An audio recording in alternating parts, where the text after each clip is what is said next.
name's Maria Montgomery. I'm a certified professional dog trainer, and I'll be helping Rachel out today in today's presentation on canine body language. We're so excited to see the numbers and how many people are interested in this regarding understanding what their dog is communicating to them. All right, so hi everybody, welcome to Canine Communication and Play, Navigating the Off-Leash Waters.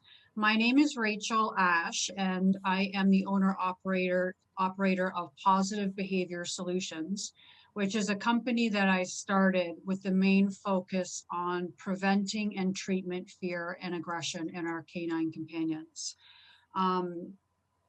Before we get started, I want to make sure to thank Your Dog's Friend for not only sponsoring this webinar, but also for their continued dedication to promoting force-free, humane training methods with our dogs. Through education, we can make informed decisions about how we want to modify and manage our dogs in challenging environments. So unfortunately, dog training is an unregulated field. And for that reason, anybody can call themselves a dog trainer and charge for their services. Unfortunately, what happens is that puts the consumer in a bit of a predicament because you guys are forced to do your own due diligence. So what I want to do initially is anytime someone's offering you advice about their dogs is make sure that they not only have a certification, but they actually have an education. So I like to point this out before you guys sit here and listen to me speak for an hour and a half. So not only do I own my own dog training company, but I also work part-time for the Maryland SPCA. I'm a certified separation anxiety trainer. I graduated from Jean Donaldson's The Academy for Dog Trainers, which is an intensive two-year curriculum. I also have a certification in aggression dog masterclass. I'm currently taking courses at the University of Edinburgh in clinical animal behavior, which I have to tell you is way harder than I ever would have imagined it was. So I am essentially obsessed with dogs. So the one thing I want to tell you is I didn't have an interest in dog play until I started at the Maryland SPCA, and I started getting involved in play groups. And my first initial play group was essentially me standing off in the corner, clutching my citronella spray and having one hand on a pigboard just in case a conflict happened. Obviously, I've grown through experience through that, but I completely understand why sometimes going to the dog park or going to your doggy daycare with your dog can elicit feelings of anxiety because we're always concerned, is our dog enjoying this interaction? Is it safe? When should we actually intervene? So I hope from this webinar that you're going to get answers to those questions. The Maryland SPCA and Baltimore Animal Control Services both make play groups a priority for shelter dogs, and I spend time at both of those organizations. I quickly realized that providing social outlets for our shelter dogs is what sometimes keeps them sane and prevents behavioral deterioration in a highly stressful environment, which is part of the reason why I absolutely love playgroups.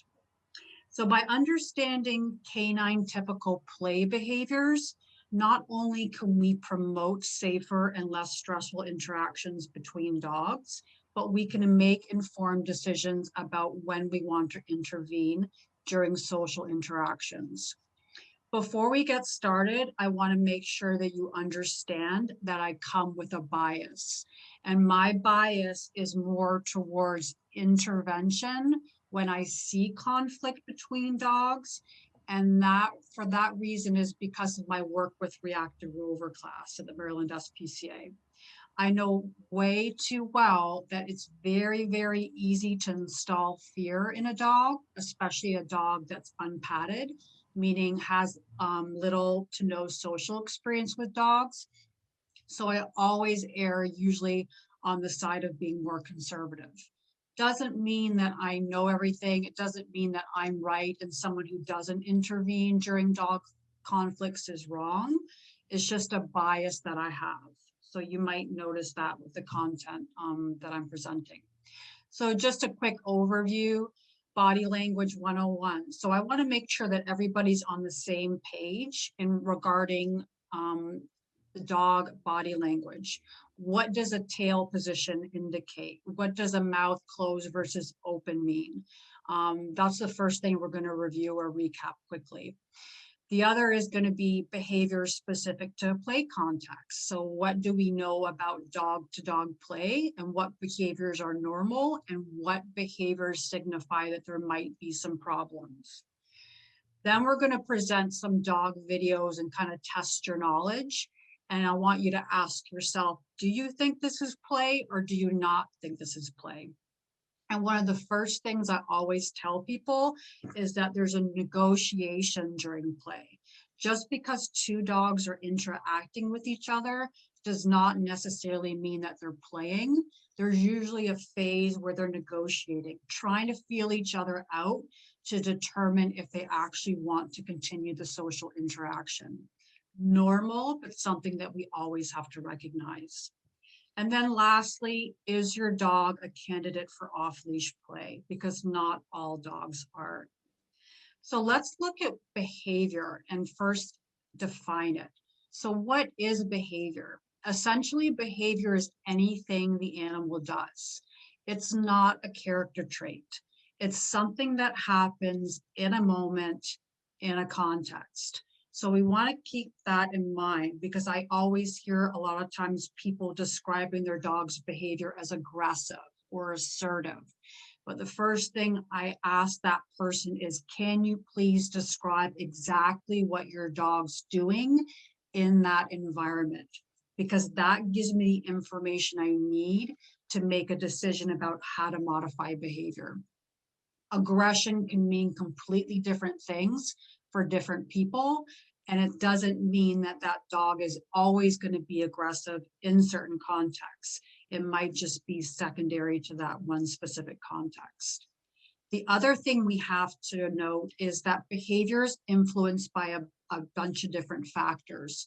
One of them being genetics, the second being early learning, and the third being the environment. We always have to make sure that we recognize what our dog's internal state is. So dogs are allowed to have bad days just like people are. So just be aware that you want to make sure that you work with the dog that you have that day, because behavior is fluid and it can change from day to day. Body language 101. So when I look at body language, I always like to start off from the nose to the tail. And I want to make sure that we understand that body language is the best barometer we have of our dog's internal state. Obviously, they can't speak to us and tell us, hey, I'm feeling a little bit uncomfortable in this situation. Do you mind opening the gate and letting me out? So we only have body language to make our decisions based on. So it's really important that we know exactly what our dog's body language means. Imagine if you had an exchange student come to your house and live with you for 10 years and you never understood their language. Not only would there be a lot of miscommunication, but that person would probably feel frustrated at times. Same thing with your dogs. We want to absolutely make sure that we become fluent in dog. So let's look at the mouth, and I have a few videos here. The top right corner, you're going to see this dog, and look, this is a really nice dog. It's a dog that's relaxed and comfortable in his environment. And why do I say that? Because in order for his mouth to be really relaxed and open, it requires there's lack of tension in his muzzle, right? So you see that really nice, open, relaxed mouth. Look how nice and smooth his brow is. His ears are nice and floppy and relaxed, and his tongue is laying flat on his teeth. This is a dog that's relaxed and comfortable. When we talk about commissures, commissure is essentially the meeting of the lips.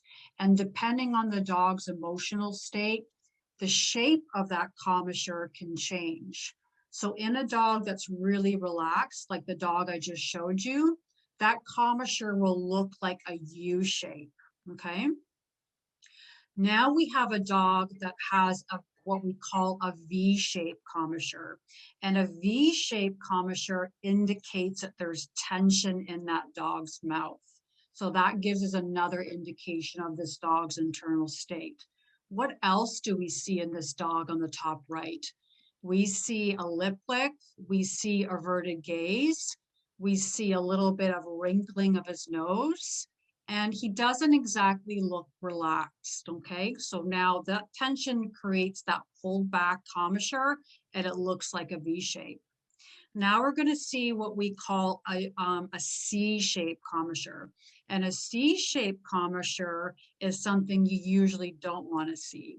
And the reason why that C shape happens is because you're usually getting a full tooth display.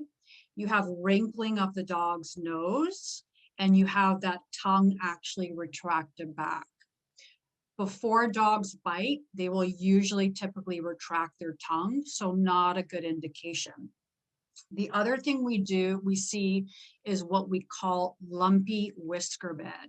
And lumpy whisker bed, aside from just liking to say it, means that when that dog's nose is wrinkled, his whiskers are actually oriented forward. So that's what we call lumpy whisker bed, an indication that there's a significant amount of tension in this dog's muzzle.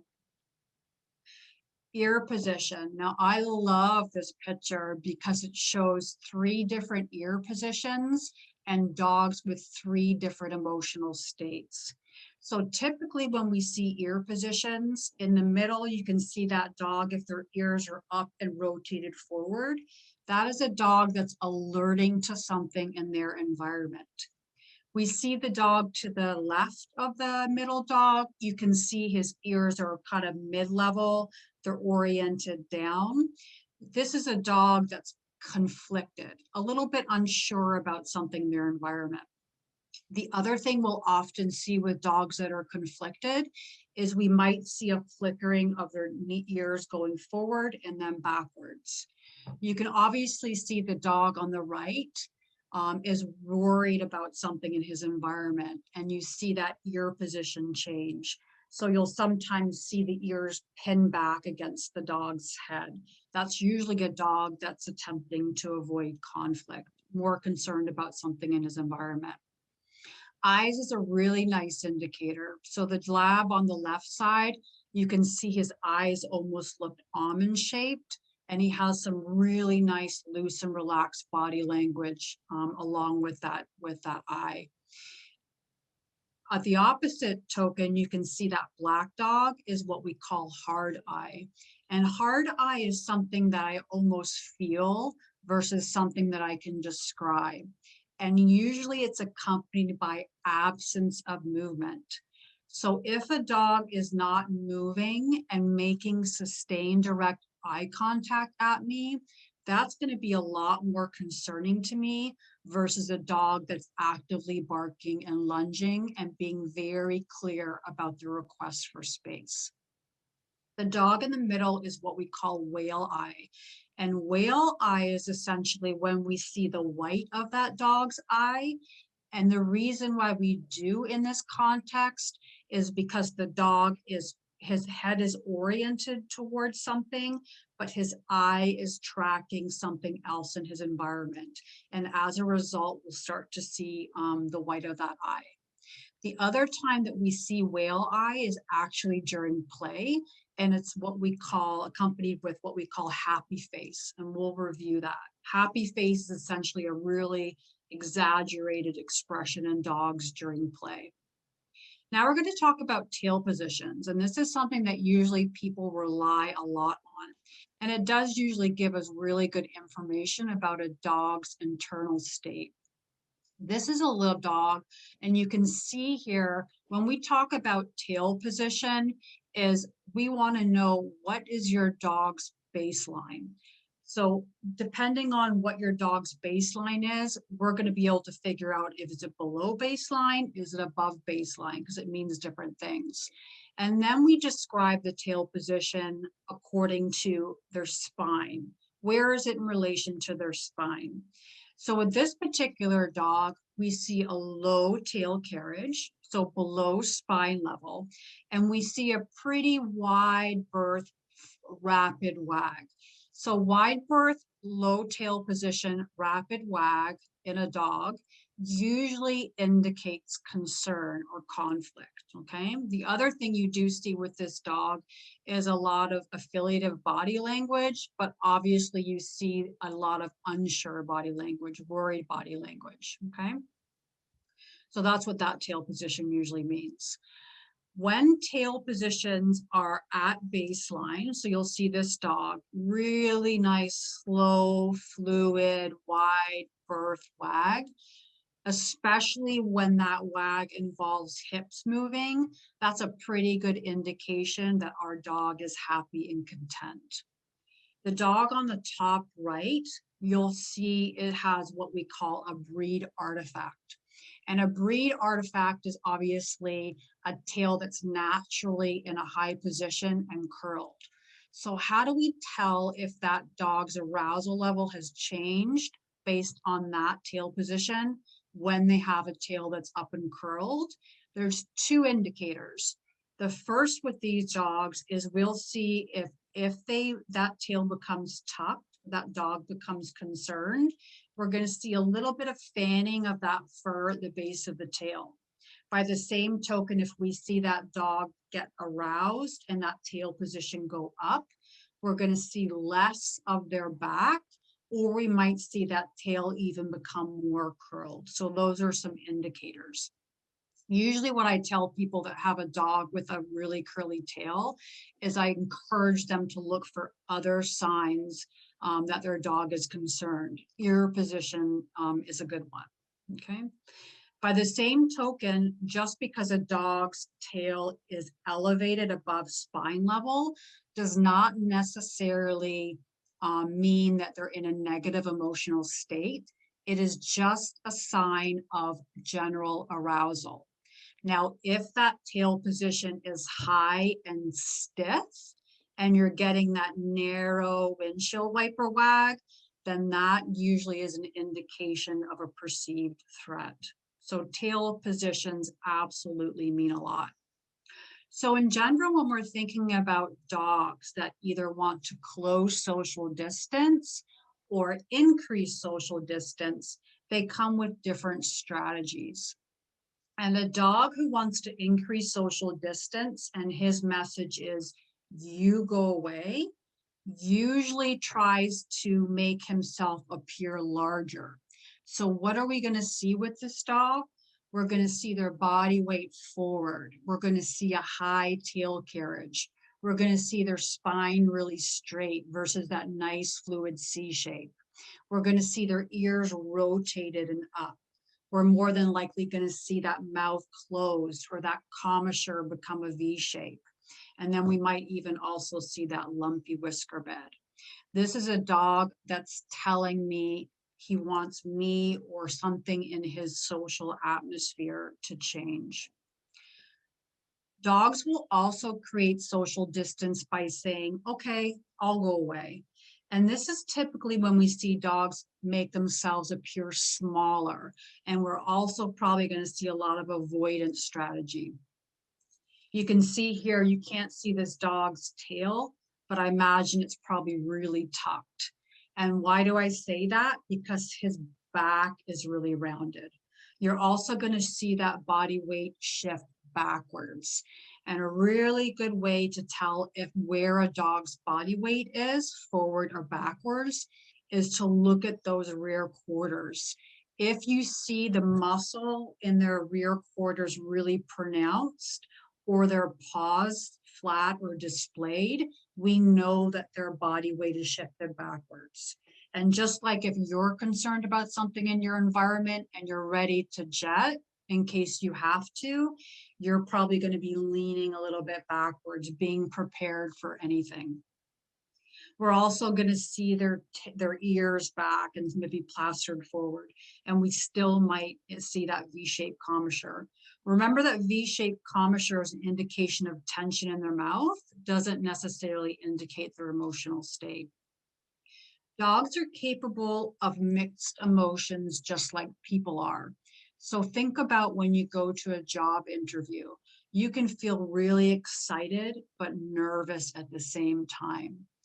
Typically, when we see a dog that's conflicted, we're going to see a brief moment of freezing. And this freezing we call behavioral disinhibition. And all that means is the dog is taking time to gather more information about their environment. If after that freeze, we see conflicted body language, it's an indication that dog is unsure about their environment. I'm going to show you this dog, and this is what we call a stuffed dog test. And sometimes we do it when we're a little bit unsure about the dog's motivation, or we do it because we know the dog's social history, and we just want to make sure to confirm that they're socially interested or not socially interested. But when you look at this video, I want you to pay attention to where this dog is in space relative to this dog, and also all the body language changes that you see, because there's a ton of them.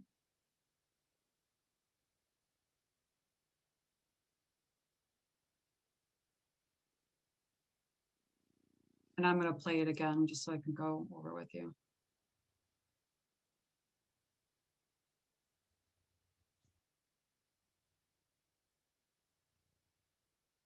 And I intentionally don't have sound because I feel like people concentrate more on the body language. So I'm going to play it again. And what I like to look at first is, where is this dog in space? So this dog has voluntarily closed social distance. He's approached this dog, but look at that tail position. Okay, so that tail position alone is telling me that he's in a high state of arousal. Sustained paw lift that you probably see there is usually an indication in a dog that they're concerned about something in their environment. Look at that ear position, up and rotated forward. Is there or is there not tension in this dog's muzzle? His mouth is closed. Okay. Then we see him kind of work around to the rear quarters, and we see a lip lick. This is actually what I like. Many people call it a lip lick, but what I call a tongue flick. There's a significant difference between a lip lick and a tongue flick. A tongue flick is what we call a displacement behavior.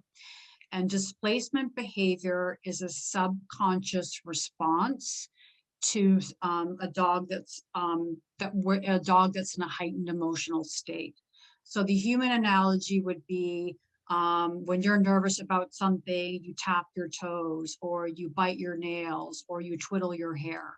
These are displacement signals, essentially normal behaviors that happen out of context. Displacement signals in dogs can include a tongue flick, which is basically really rapid and midline, versus when a dog licks his lips, you'll see it on the side and really slow and pronounced. It can include sniffing, it can include yawning, it can include scratching. Those are all displacement signals if they happen out of context. So we see that a lot with this dog. So that was a tongue flick. Okay, another tongue flick. Okay, look how slow and waxy his movement is. Okay, that's another indication that he's in a high state of arousal. The other thing we see a lot of times with conflicted dogs is that approach avoidance strategy. So they approach something, they're a little bit unsure, they move away, then they approach again. That's what we see with this dog. So what do we do if we have a dog that's conflicted?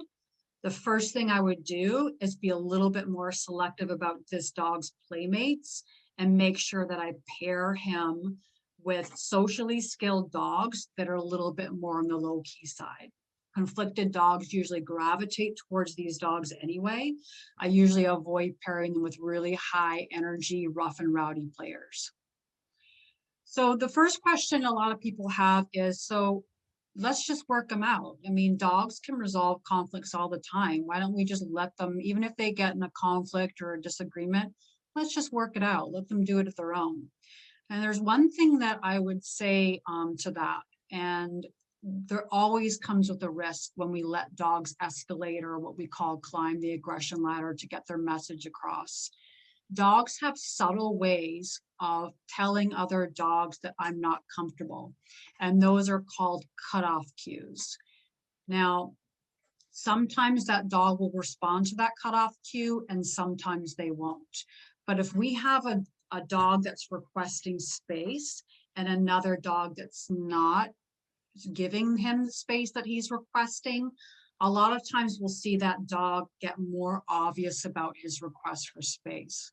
So the human example I use is the guy or the girl buying someone a drink in a bar, right? And the first time they ask, hey, do you mind if I buy you a drink? And the person says, no, it's okay. I'm just hanging out with my friends. And then they say, no, really, I want to buy you a drink. Can I buy you a drink? And they're like, no, like I said, I just want to hang out with my friends. And they're like, no, come on, stop being so stuck up. Let me buy you a drink. He's putting that person in a situation where they have to escalate their behavior because their initial really polite request for behavior went ignored. I don't usually like to put dogs in that circumstance, especially when it comes to shelter dogs, because a lot of times we don't know what their social history is. So imagine if you have a dog, or imagine if you go to a restaurant. It's the first time you've ever been to this restaurant and the service sucks. The food was horrible. It came cold. You didn't like the atmosphere. Never go there again. But let's say this is your favorite restaurant and you've been there 50 times. And the 50th time you went there, it was a negative experience. You probably still go back. It's the same thing with dogs that are padded versus unpadded. A dog that's had 50 positive experiences with other dogs will probably tolerate a negative interaction and it'll be no big deal. A dog, especially puppies, and we'll go over that later, that's only had a handful of interactions with dogs, that can absolutely derail their confidence.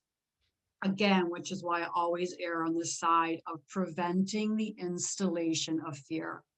So we're going to see some videos here. And at the bottom, we're going to see the more subtle distance creating behaviors. So it's what's subtle.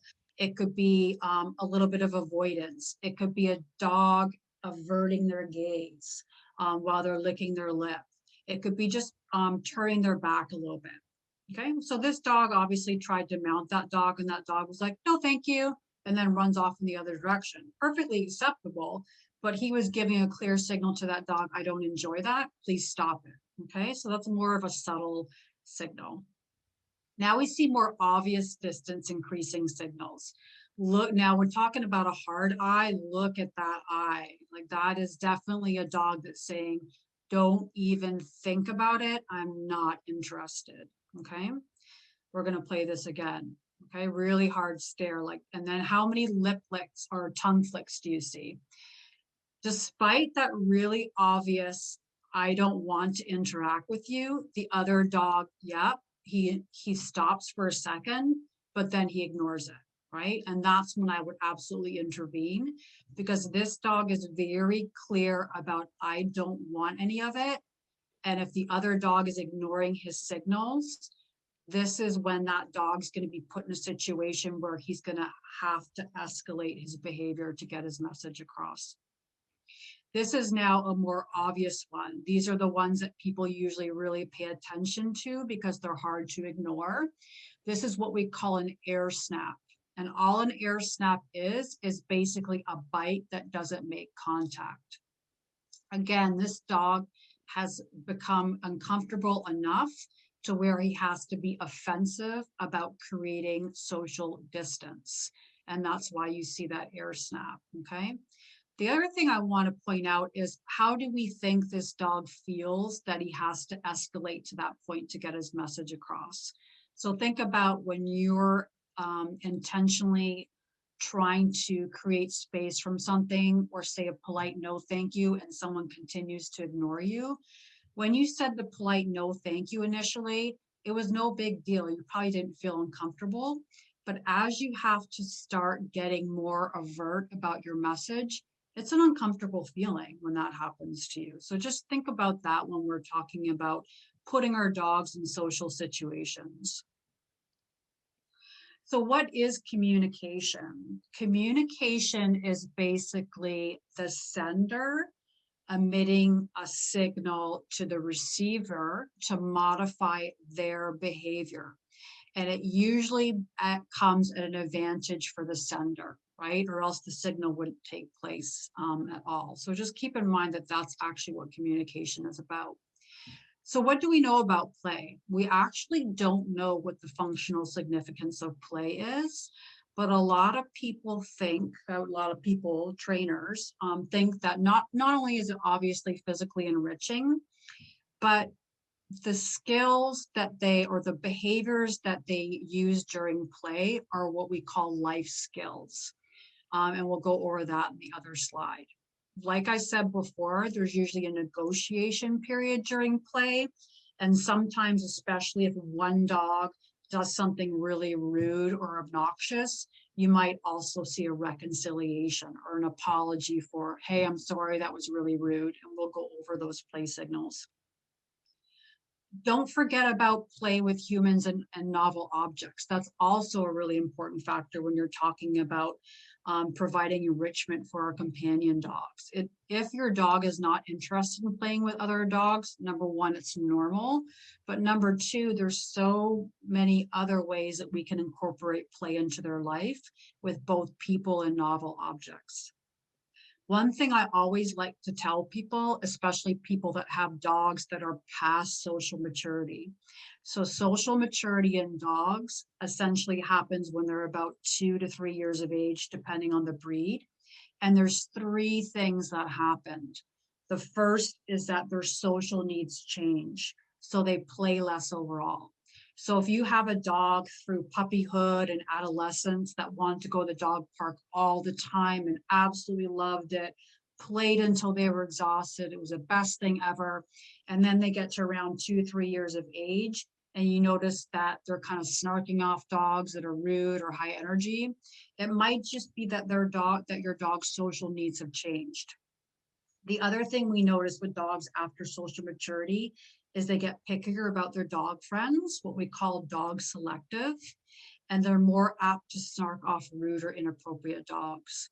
So think about what you were like in your 20s. Going to the bar every single weekend was a great time. You probably had a huge list of acquaintances that you would engage with. But as we know, when we get older, not our social needs also change. Our social network becomes smaller. Things like going out to the bar or club and navigating social relationships with a whole bunch of unknown people is not so enriching. Dogs are no different. Let's talk about behaviors specific to intraspecies play, which is basically dog to dog play. So when I was talking about the rehearsal of life skills, we have a few things that we see when it comes to dog play. One is life skill is fighting. So how do we see that played out during dog play? We'll see play wrestling. We might see play biting. Um, Fleeing is another life skill. So that's play chasing. We also might see feeding. So a lot of times, this is not the most typical thing, but it's not abnormal to see play stalking. And then also, even though our dog's humping another dog makes us uncomfortable, it's normal in play. Okay, so just know that it's normal. What do we know about this is the difference between real life and play is that it's much more exaggerated and it comes with really loose and fluid body movement. So here's an example of what play wrestling looks like that's healthy and reciprocal, and then what play wrestling looks like that's concerning and something that I might actually intervene. This is kind of what healthy play wrestling looks like. And this is, I can't do this. This is what we call jaw sparring. And what that is basically see how open and relaxed their jaws are. Never do the teeth or the mouths make contact with each other. This is absolutely play. Remember, play is with attenuated force, and it's really loose and fluid and exaggerated. So that's really healthy play, okay? The other thing we notice as with play is that we'll see intermittent breaks. That's pretty typical. So play wrestling that's a little bit more concerning is on the bottom left. And here we see more stiff, waxy movements, and we don't see a lot of breaks, and we don't see role reversal. So one of the hallmarks of healthy reciprocal play is what we call role reversal, meaning during play wrestling, one dog is not always on the bottom. They might change it up after a break, and then that dog's going to be on top. So a dog that's always on the bottom for a sustained period of time without any breaks, I would probably intervene. And we'll talk about how to perform a consent test in a few slides. So chasing, also a normal behavior. So how do we know when chasing's normal, healthy, and reciprocal? Usually we'll see that nice, fluid, bouncy gait. And the thing is too, is with chase, when it's play, they actually never catch up to each other. So one dog will chase another dog, they'll stop short, they'll be like, yay, look at me, and then they'll go off in another direction to encourage that dog chasing them. And that's absolutely what you see here, okay? You see really bounced, loose, efficient movements. You see this dog being chased, the dog stops short, changes direction, and moves away, encouraging that dog who was just chased to now be the chaser. Okay, so that's also role reversal, what we were talking about before. Here we're going to see a little bit different, and this is not actual chase. This is what we call, and usually what we'll see here is a little bit more flat running gait. So you can see here, you don't see that, you see that absence of bouncy fluid gait, especially with that brindle dog. Look how flat his gait is. And interestingly, this is what we call the black and white dog is actually herding. And look how low and flat his gait is. The other thing we see with herding behaviors, and he does have herding in his line, is that we'll see him kind of cutting off, controlling the movement of that dog. And that's why that dog is, you see that control behavior where you see that paw over, okay? So active avoidance, you see that gait instead of bouncy and hoppy, you'll see it flat and fast, and you'll sometimes see a lot of other worry body language along with it. So we were talking about humping before, again, normal play behavior. If the humping lasts for quite a while or it's prolonged, I usually always interrupt it. And the reason for that is the dog that's on the receiving end of it usually doesn't appreciate it. So just to avoid conflict, I'll usually interrupt it. If you notice that your dog is playing and they're not only humping, but they're humping and clasping, that is actually a control behavior. That is a dog that's attempting to limit the movements of the other dog. And that I would not only interrupt, but I'd probably give them a different break. And we'll go over control behaviors as well. Play stalking, completely normal. Usually what we'll see with play stalking is you'll see that stalking behavior, and then right before the dog interacts with the other dog, you'll see him become kind of really loose and bouncy. The one thing we want to pay attention to if we have a dog that likes to play stalk is be very cautious when you're dealing with dogs of significant size differentials, and that's going to be over 25 pounds. And the reason why I say that is because there's something called predatory drift in dogs.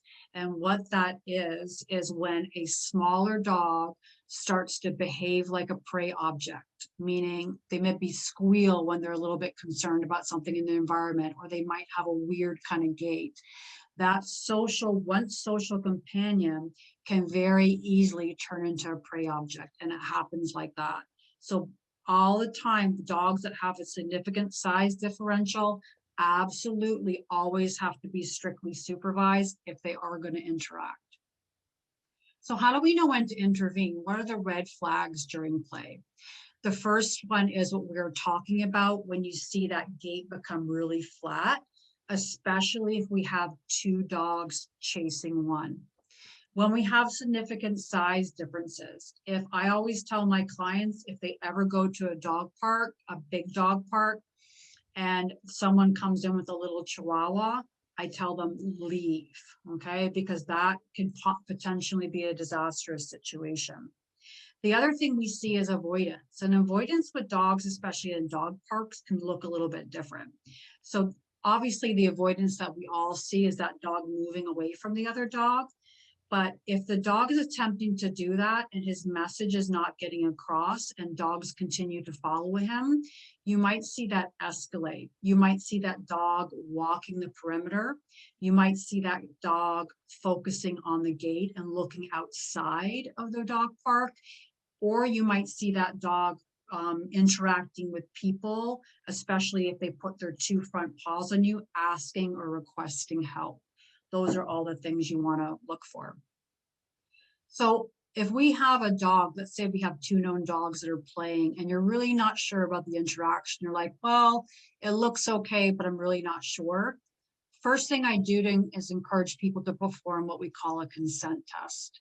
And all a consent test is taking away the presumed perpetrator. So the dog that you think is enjoying the interaction, and you remove them from the physical interaction and you keep them there, and you let the dog who you're not sure is enjoying that interaction, you let them vote with their feet.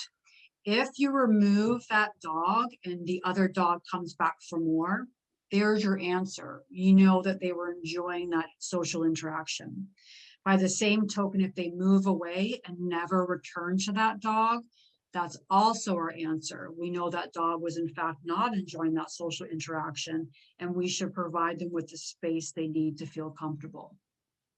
What are the hallmarks of healthy reciprocal play? There's actually quite a few of them. And we know the first one is role reversal, what we were talking about in the chase slide. We also reviewed really bouncy, inefficient movements. Play bow is another one. That's a signature. Hey, it's called what we call a meta signal. And what meta signals are, which includes play bows, bouncy, inefficient movements, and happy face, all they are is basically a dog communicating to the other dog that, hey, whatever happens next is just play. Okay, so that's the purpose or the function of what we call meta signals. Here you're going to see these two dogs interacting in a daycare environment, and you can see what I'm talking about. So the bite or the mouth is really in an exaggerated position, playing with attenuated force. Look how loose and hoppy they both are. The dog, much larger dog, is playing with attenuated force to keep the interaction going. And that's what we call, even though that's really rude behavior, he's tolerating it. And this is what we call self-handicapping. So you see that much larger dog assume a position that's at a great disadvantage for him, so that the smaller dog is comfortable and the play interaction can continue. That's what we call self-handicapping. Really, really positive play interaction, lovely to see. Okay? So this would be something that I absolutely would not interrupt. So what's happy face? Happy face, they should honestly really call crazy face, because the dog almost looks crazy. And you can see here, that's a still shot of what we call happy face in a dog. Everything kind of looks over the top and exaggerated. You're also going to usually see other affiliative behaviors in a social interaction. But if you look down here at this video, there's a glimpse of crazy or happy face. You can see here, right there. You can see the eyes are really wide. You can see the white of that eye. Everything's really exaggerated. The ears are back. That's what we call happy face. And again, that's what we call a meta signal, meaning whatever happens next is just play. Okay, so there we look. Yeah, that's happy face. Nice. All right, so when we think about behaviors, and I'm gonna make things really tricky for you guys. So I just basically told you that a play bow is a meta signal. It's an indication for whatever happens next is just play. But unfortunately, play bows have different functions. So I'm now going to make it complicated for you. Not all play bows are created equal. The good news is that I'm going to give you guidelines in regards to identifying, is this a play bow or is this a request for space? They can look very similar, but there's significant differences. So the first play bow you're going to see, the same dog, this is at Baltimore Animal Control Services, and you're going to see some really loose body language. When they do a play bow, you're going to actually, it's going to look really, really exaggerated. So that rump is going to be way high up in the air, and it's usually going to be prolonged. Okay, so we're going to see a really nice, healthy play bow here in this play interaction. See that? Yeah. So prolonged, elbows went right down, butt was in the air, facing the dog, really important. Okay. And that was after that, you could see that she was kind of barking at that dog, and that was just frustration. So she was saying, come on, let's play. What's wrong with you? And then she got a little bit of frustrated, and you saw that frustration working, but that was a play bow. That was her attempt to initiate play. Bottom, this video right here, we're going to see what looks like a play bow, but in fact, what it is a request for space. So we can see, I think it goes down, there it is, okay? So look at the difference. So his elbows are flat, okay? There's not nearly as much of a pronounced exaggeration in his hind quarters. His ears, you see some other agnostic signals, and then you see this.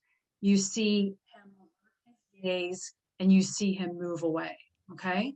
So typically when a dog's asking for space, you're gonna see a really quick, with that play bow, you're gonna see it less exaggerated, and you're gonna see avoidance behaviors afterwards, okay? So that is an example of a dog that's actually requesting space. Now we're going to see what we call self-handicapping. And self-handicapping is very distinctive, and we want to make sure that we can recognize the difference between self-handicapping and what we call a tap out, because they mean completely different things.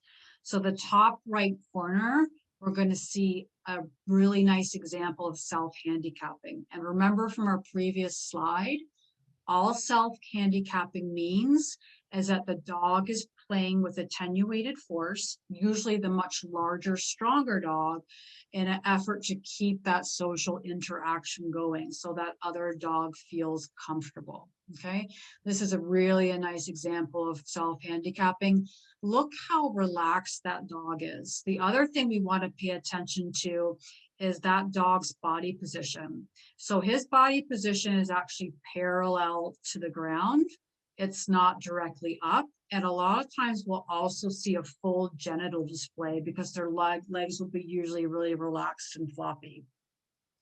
The difference between self-handicapping and a tap out is a very, very clear request for space.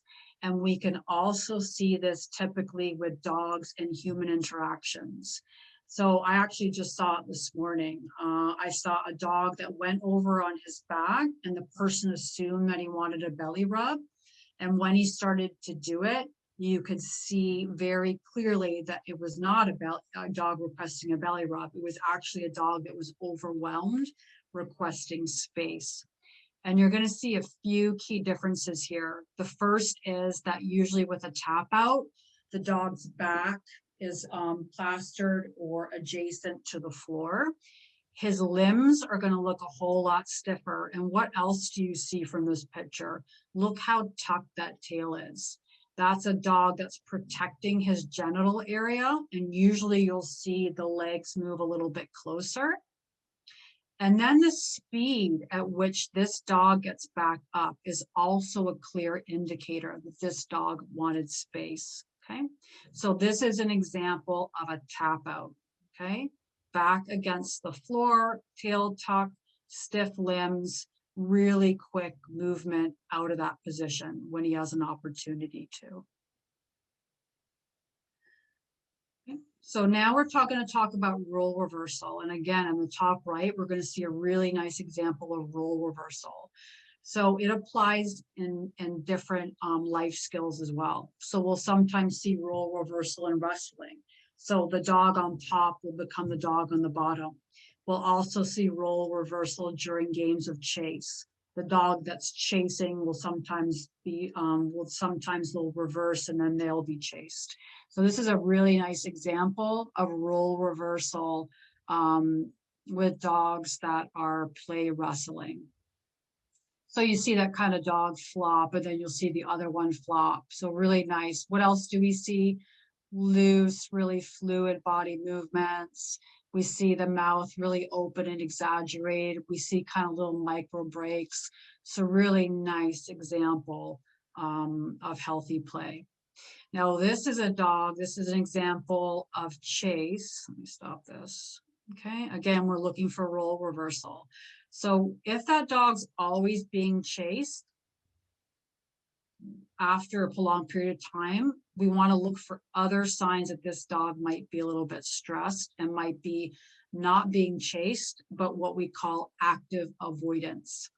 This is active avoidance. And one thing I can tell you about dogs that are not comfortable is they never turn their back on the other dog.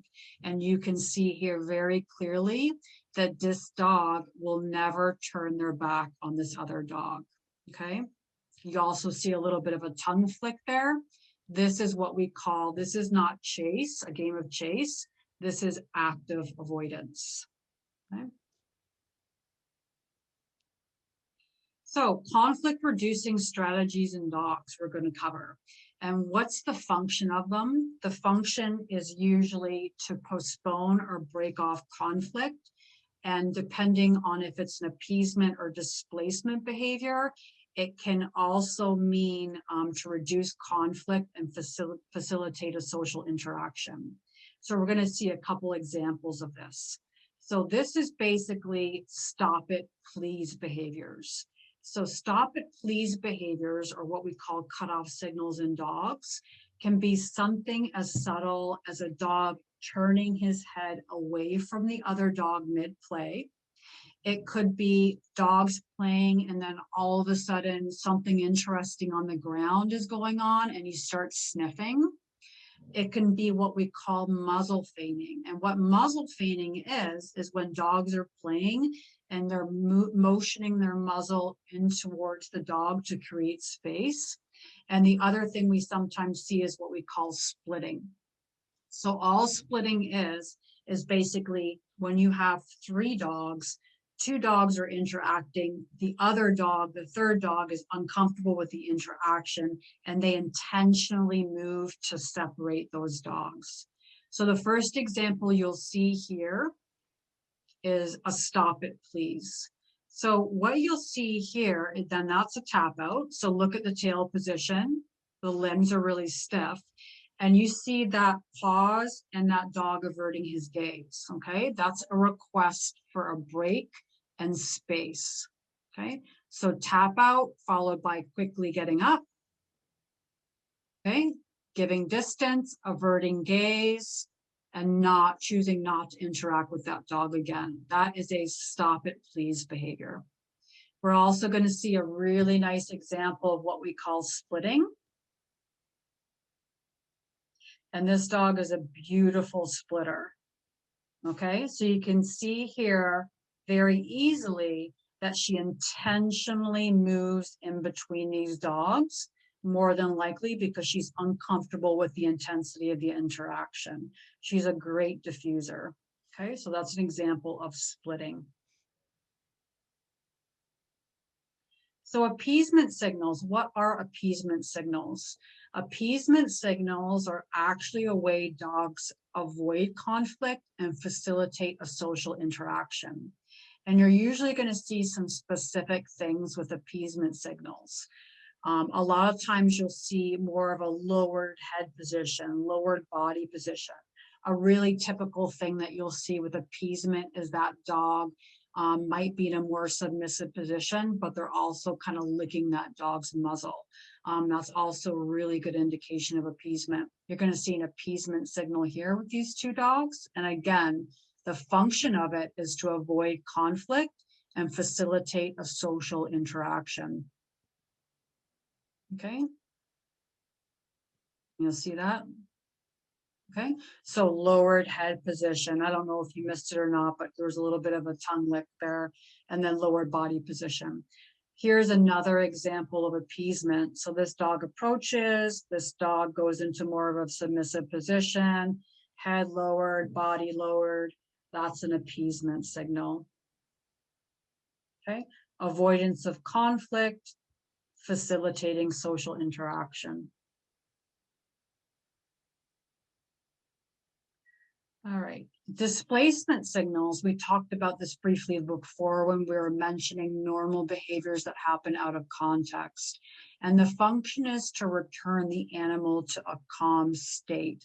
So when we see these displacement signals, the one thing we want to make a mental note of is that that dog is in a heightened state of arousal. Doesn't mean that it's negative or positive, but it does mean that their emotional state has changed. So we want to make sure that we monitor them at that point and look for any other signs that they're moving towards being more comfortable or moving away from being more comfortable.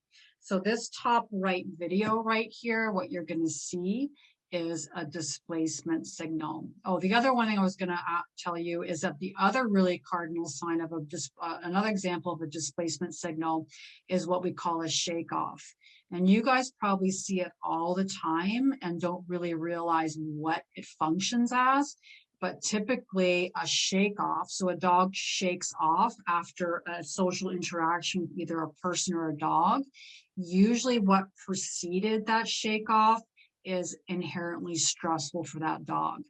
The human analogy I use is kind of like if you were to stretch out your arms and do a big stretch when you felt really nervous or tense about something, you feel better afterwards. It's a behavior that kind of releases stress. Again, returning that dog to a calm state.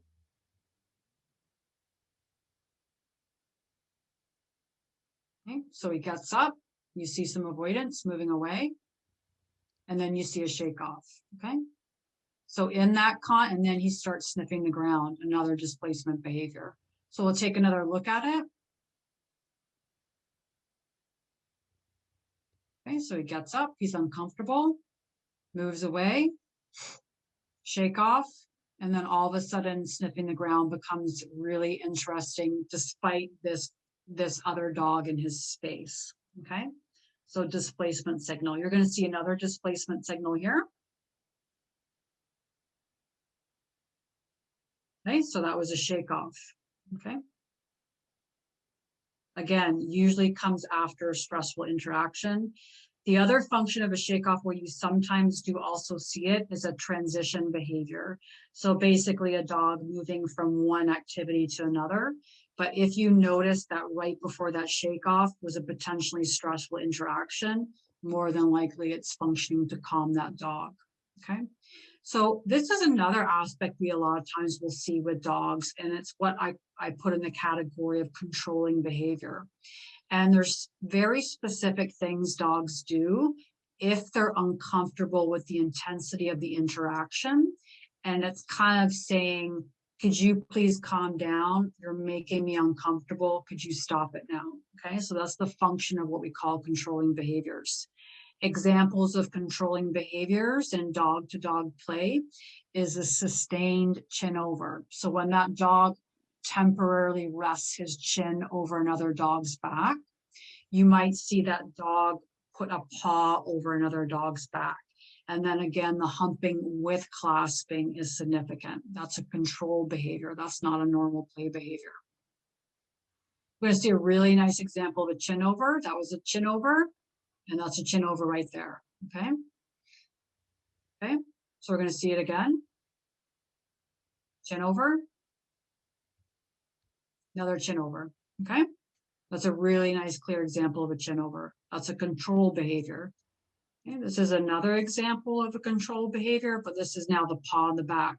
Remember, the difference between a normal behavior and a control behavior is how long it happens for.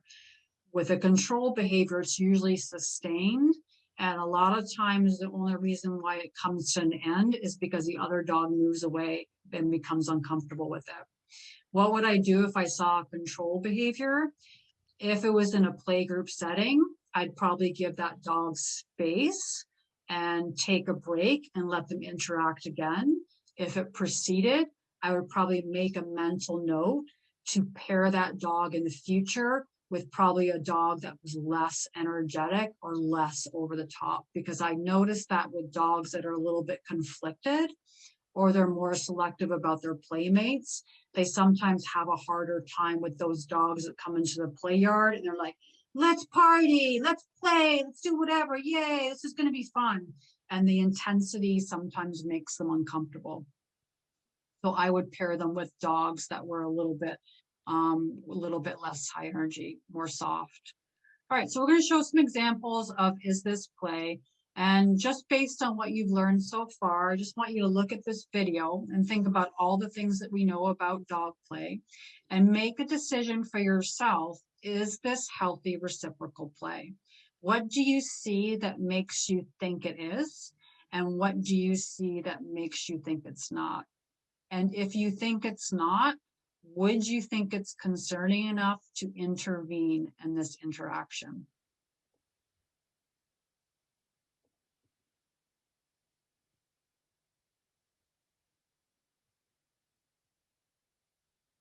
Okay, so I'm going to play it one more time.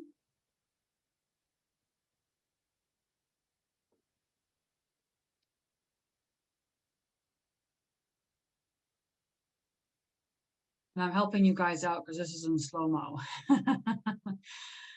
If you ever take video of your dog, I would actually encourage you to take video of your dog all the time. I load it up on YouTube and I play it in slow-mo so I can go back and look and see if there's anything I missed because it happens so fast. So the first thing I'm noticing here, what you guys probably noticed, is how kind of exaggerated and open their mouths are. The other thing I noticed is how loose and bouncy this black dog is. And the third thing I noticed is even when this black dog moves away, that this other dog doesn't actually get up. Okay, so she's perfectly fine in this very vulnerable position, meaning that she feels safe. Okay, her limbs are really nice, loose and floppy. Okay, so really nice examples of healthy reciprocal play. I'm going to show you this next one. Same thing. Is this healthy play? Would you intervene? I'm going to play it again.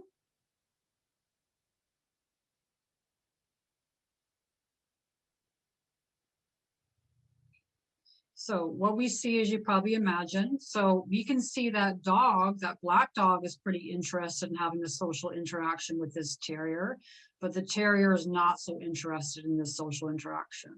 So the first thing we see is moving away. So where is that dog's body relative to the other dog in space? Are they moving closer together or is he deciding to move further away? And he made a very concerted choice to move further away.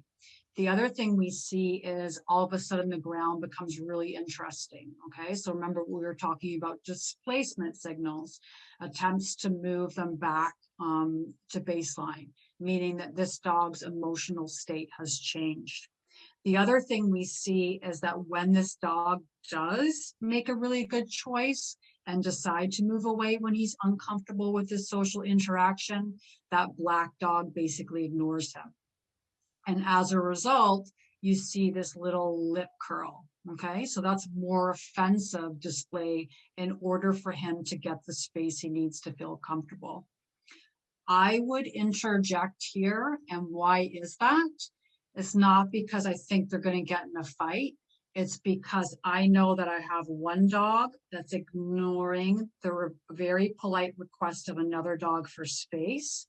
And I also know that that dog moved from displacement, which is a heightened emotional state, and they moved into more agnostic body language. So more obvious body language to tell this dog, listen, I said I don't want to interact with you.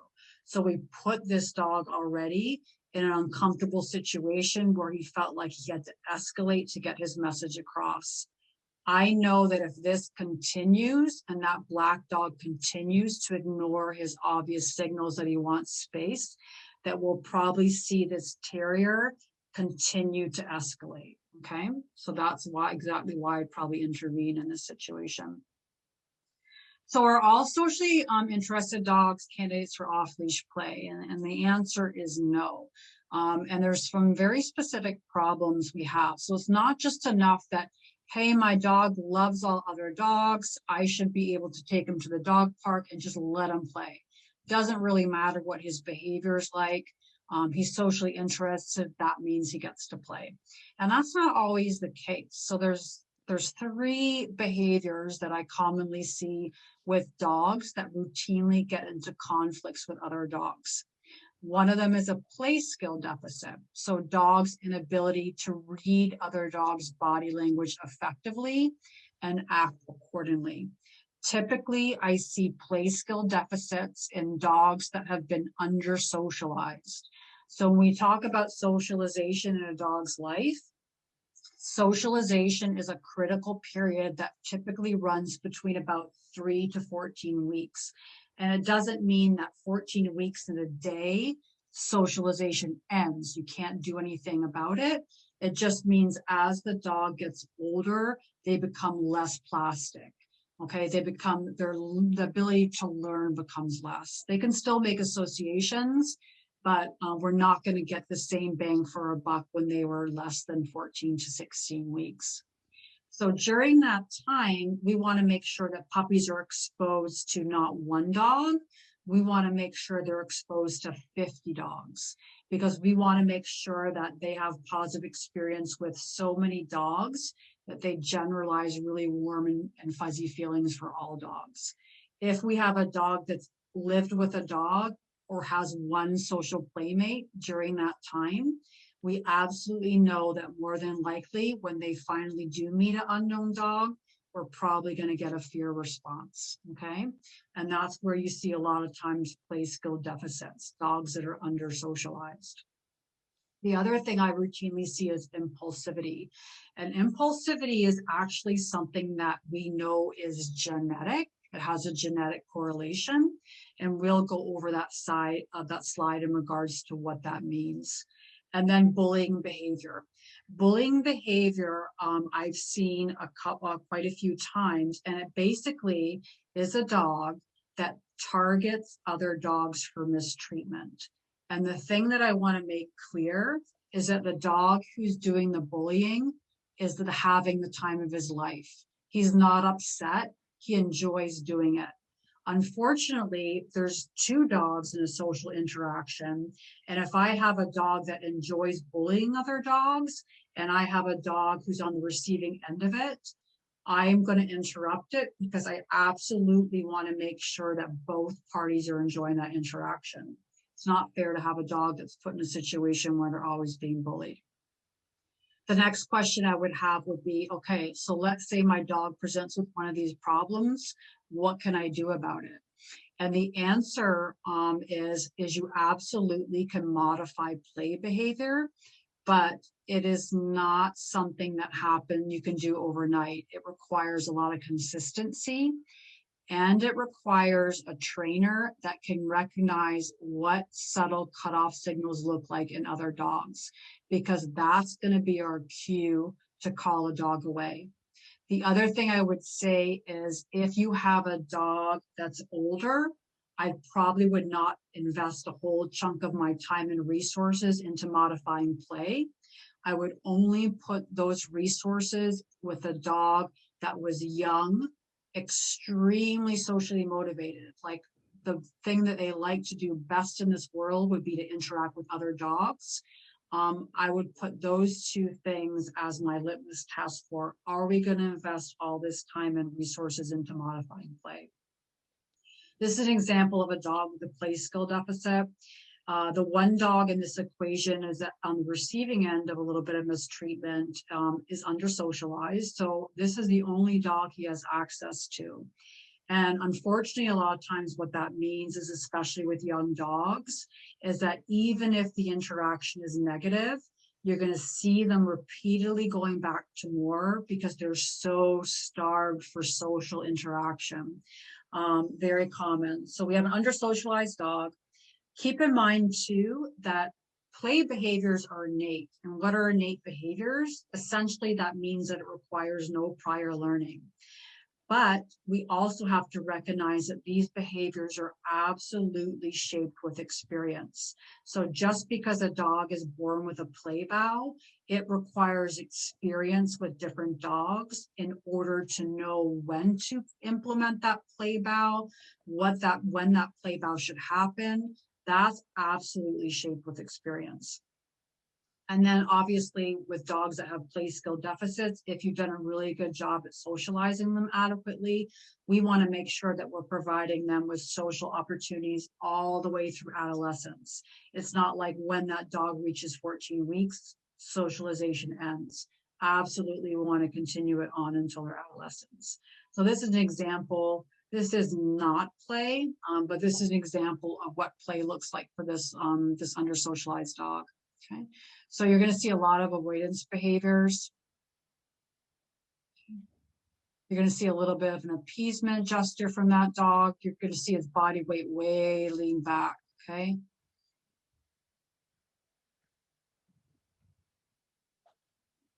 And the concern we have with this interaction was this little dog actually continues to interact with him, even though obviously it wasn't probably very enriching for him because he's under socialized. He doesn't have the skill set necessary to interact with a bunch of unknown dogs, or else the first thing I would say is, let's give this older resident dog space, and let's take this younger dog who still really needs social interactions and have him interact with a younger dog and fulfill his physical needs versus always kind of badgering this older dog for play opportunities. Impulsivity. So impulsivity is something really interesting. Like I was saying before, it's a genetic component. And I've seen this quite a few times in adolescent dogs. And I've seen it in pity mixes, but I think it might be that I just usually surround myself with pit bull mixes. So I don't know if there's a genetic predisposition with pit bull mixes, but I've seen it quite a few times. And it's something that you know when you see it. But there's two parts to a dog that's diagnosed with impulsivity. One is that they have an aversion to delayed reward. So they're really incapable and oftentimes frustrated if they have to wait for something. The other is that they have this inability to inhibit their automatic behaviors. So for instance, I see dog, I'm going to go over to them, play, and they're ignoring cutoff signals. They're not able to tone it down no matter what you do, no matter what things that you implement. And this was an example with this dog that we worked with. And you'll see here a little bit, we can call her away from the social interaction. But then she just goes straight, direct approach to the face. Let's play. And then we call her away and then she straight to the face. And the reason why we implemented recalls with these two dogs is because I wanted her to get to the point where she would start to self-regulate, meaning that if we interrupted it when the other dog was giving clear signs that he was uncomfortable, that she would start doing it on her own, which very usually is the case. With this dog, it was hard to because she was so impulsive. She just couldn't control her behavior. And the reason why we stopped here is because obviously it was continuing, and you can see that other dog, that neutral dog, was now in a situation where he was actively avoiding and even crouching. So that's why we stopped the interaction, because even though we're trying to modify play behavior in one dog, it should not come at the expense of the neutral dog. We want to make sure that both parties are participating and both parties are finding it enriching.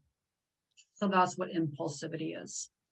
Bullying behavior, you're going to see an example of. Again, the dog that does the bullying is not upset. They have a tendency to single out dogs for mistreatment. And what I would say with these dogs is absolutely time them out every time. So that basically means that every time you do it, you're removed from the social interaction. You have some time to calm down. You get to go back into that social interaction. You do it again. We're always going to time you out. And that's because this experience for the dog on the receiving end is usually highly aversive. Okay, so you're going to see some bullying from this dog. Okay, not giving the other dog an opportunity to get up when she wants to. So look how stressed this poor dog is. Okay, and that's bullying behavior. Okay, not to mention that he's humping her face, which probably isn't too enriching for that dog. All right, so we're going to see modifying off-leash behavior, and this is what we started to do with Luna, which is the dog in question, the pitty that you saw in the previous video. And the way we install a recall with a dog distraction is that we first make sure that that recall cue is absolutely bomb-proof before we would ever use it with a dog. So you might ask, how do we do that? And when we're implementing novel skills in dogs, we want to make sure that we do it in a non-distracting environment first.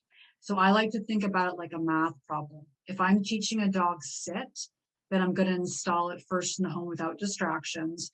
And I'm going to make that harder by layering distractions. So the next time I'd have him sit would be in the yard without distractions. Then it would be in a walk. Then it would be in a walk with people distractions, and then finally a walk with dog distractions. And that's the way we set our dogs up for success. Where a lot of times people go wrong is that they install a sit in a dog class, and then they go to a busy park and expect their dog to be able to do it in that really hard environment. And essentially, it's not that that dog's being stubborn because he can't do it, it's that we've made it too hard too fast. So that's what we always have to remember when we're installing novel behaviors. They did a really fantastic job of proofing this recall in their home, on walks with dog distractions, on walks in a busy park with a long line, and on walks with people distractions. Then we proofed this recall in a yard because this environment was very stimulating for her, because if you can imagine, probably 10,000 dogs have peed in this area. So then we installed the recall cue without the dog distraction, and then finally the recall cue with a barrier in place. So you're going to kind of see what that looks like. So basically a recall is come when called, so disengage from that thing and come back to me. And this is what we're going to use to essentially reset her.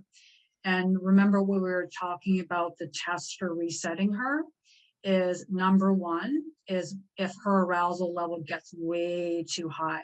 So what we know about dogs when their arousal level is too high is that it absolutely inhibits learning. And when something inhibits learning, they're not usually capable of making good choices. So bring her arousal level down. The other thing we want to use it for is when she's not able to self-regulate and she's actively ignoring the other dog's cutoff signals, we want to recall her away. And what happens, which is really nice behavior to see, is when this is done repeatedly, as dogs tend to self-regulate, they start to then take breaks on their own without even being prompted. Puppies. So this is an example we had when we had a puppy class at the Maryland SPCA. We had puppy drop-in puppy socials, which were the highlight of my week, but unfortunately with COVID, we can't have them right now. What you're going to see is what we call a consent test. And we briefly mentioned it before. It's really important that we shape play when dogs are still learning. And again, make sure that both parties are having an enriching experience.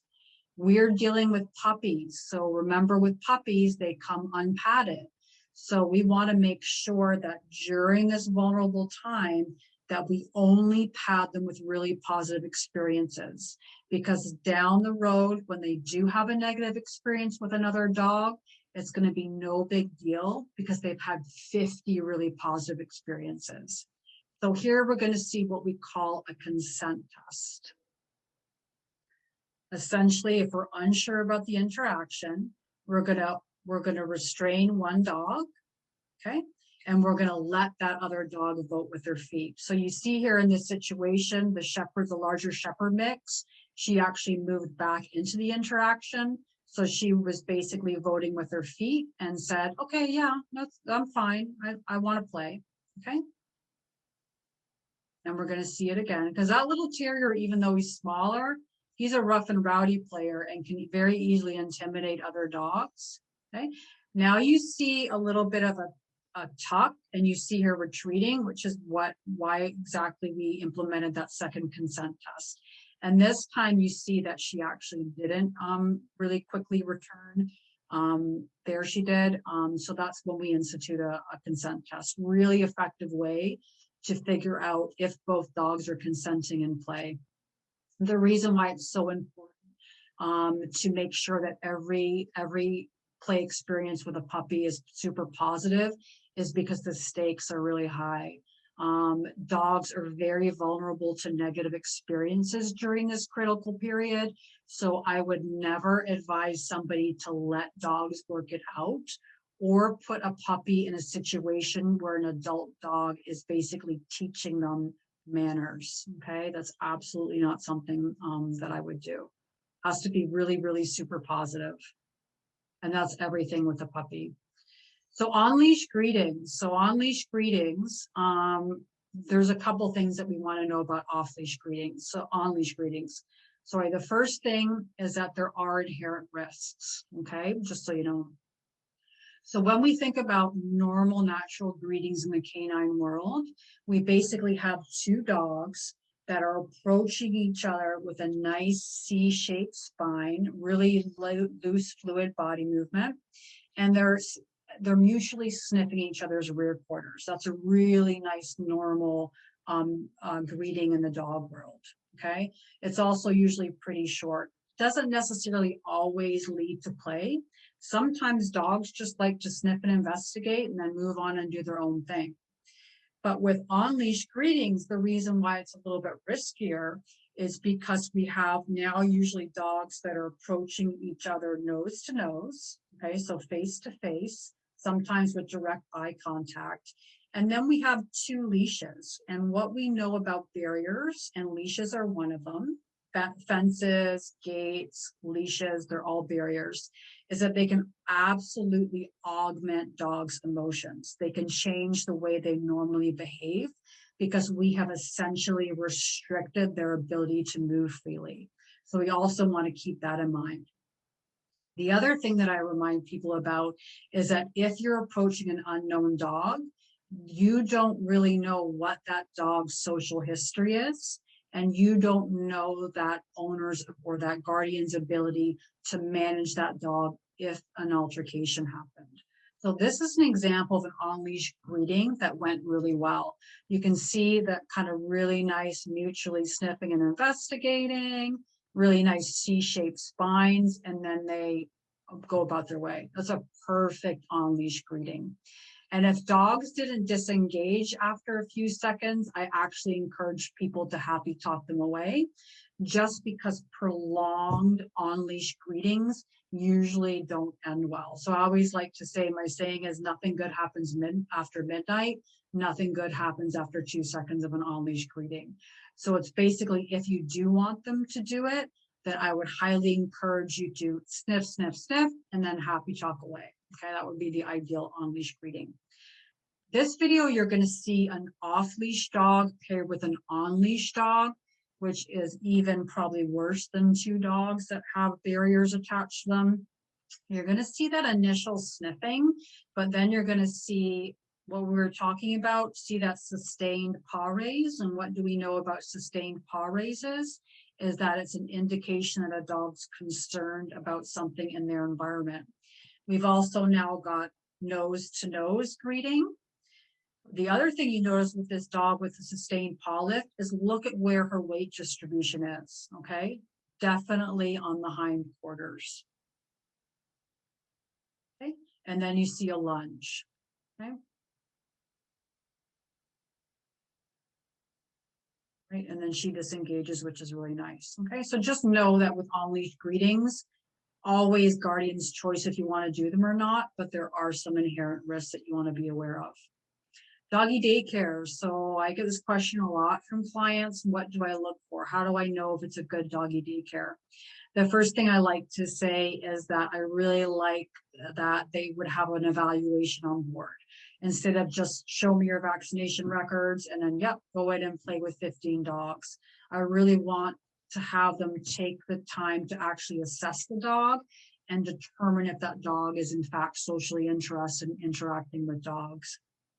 The other thing I want to point out is doggy daycares.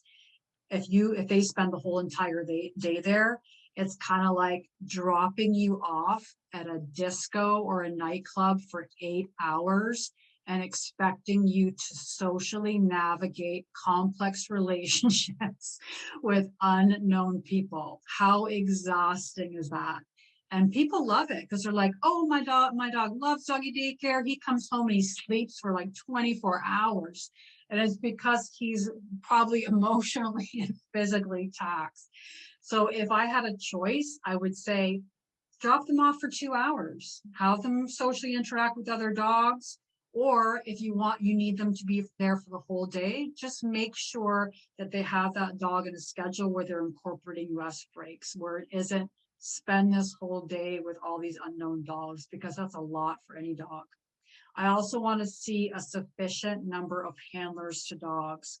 I don't typically want to see more than 10 dogs in one person. I also want to see the groups arranged according to size and temperament.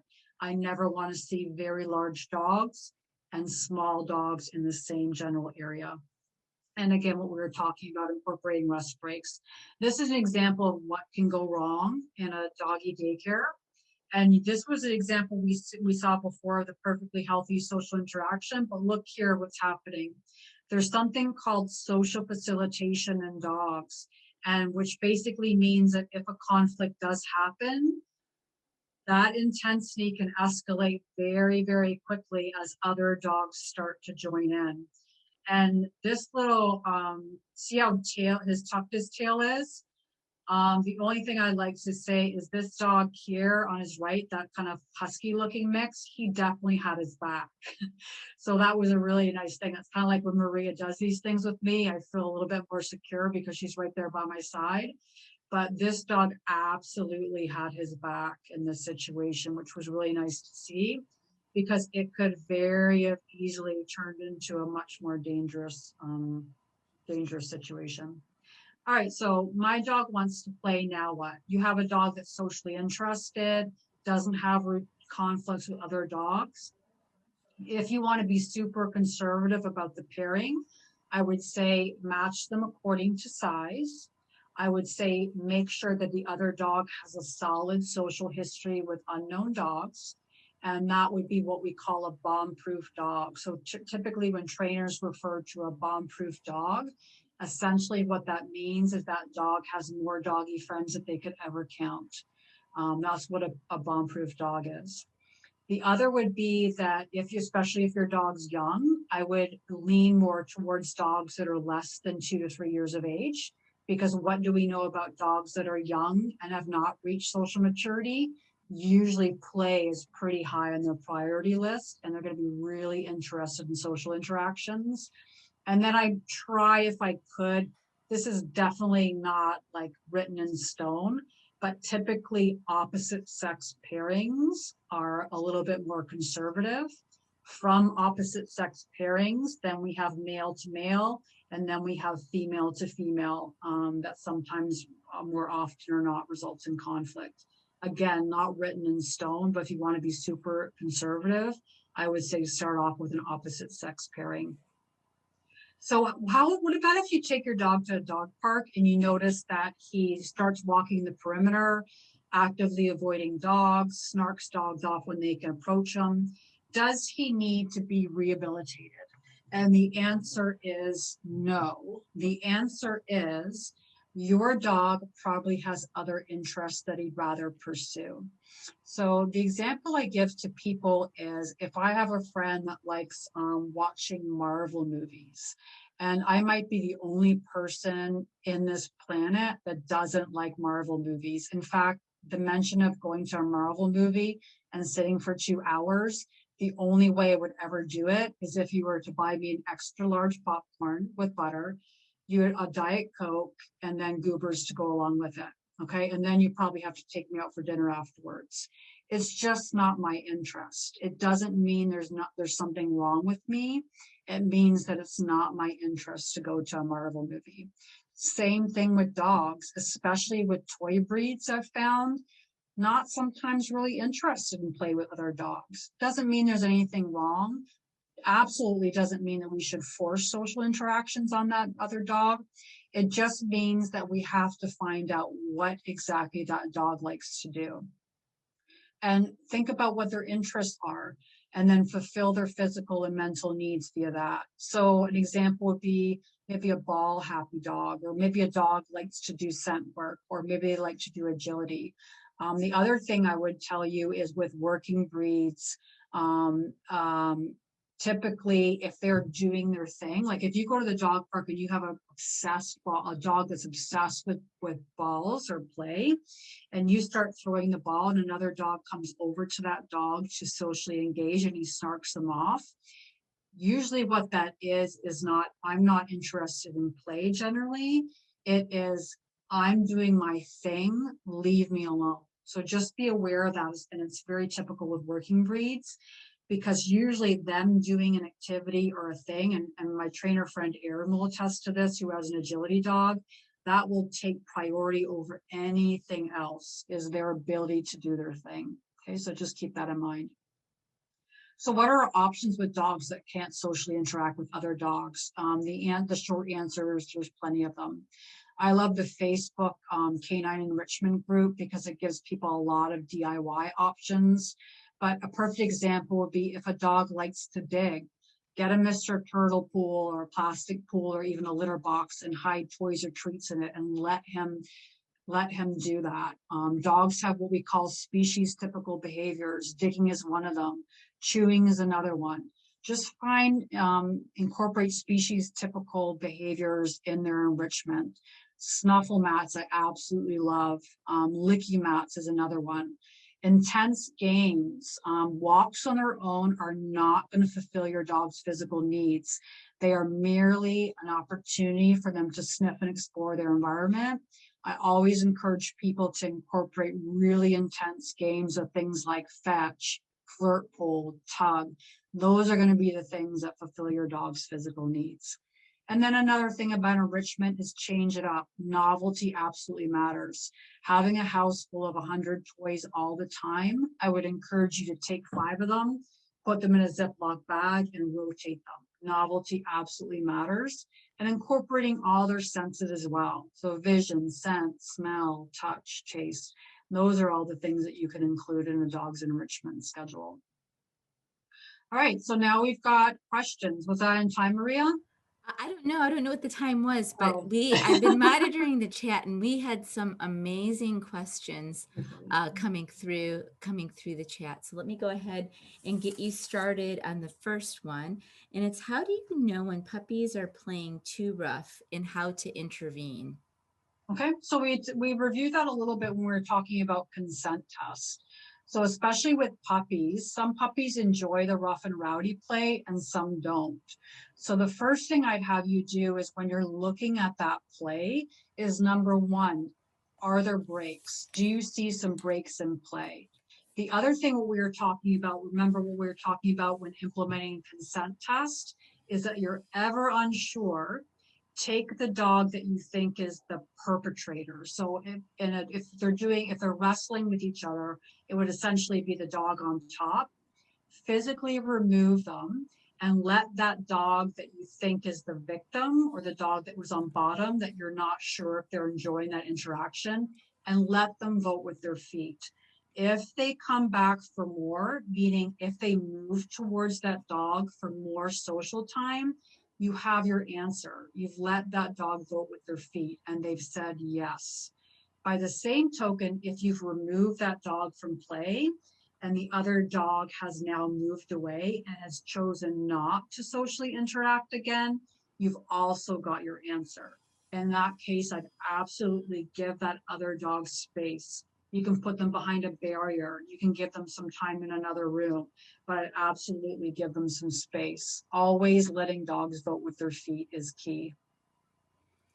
The next question is, my dog gets jealous when I hug other family members. He runs and licks me and tries to break things up. Is this normal?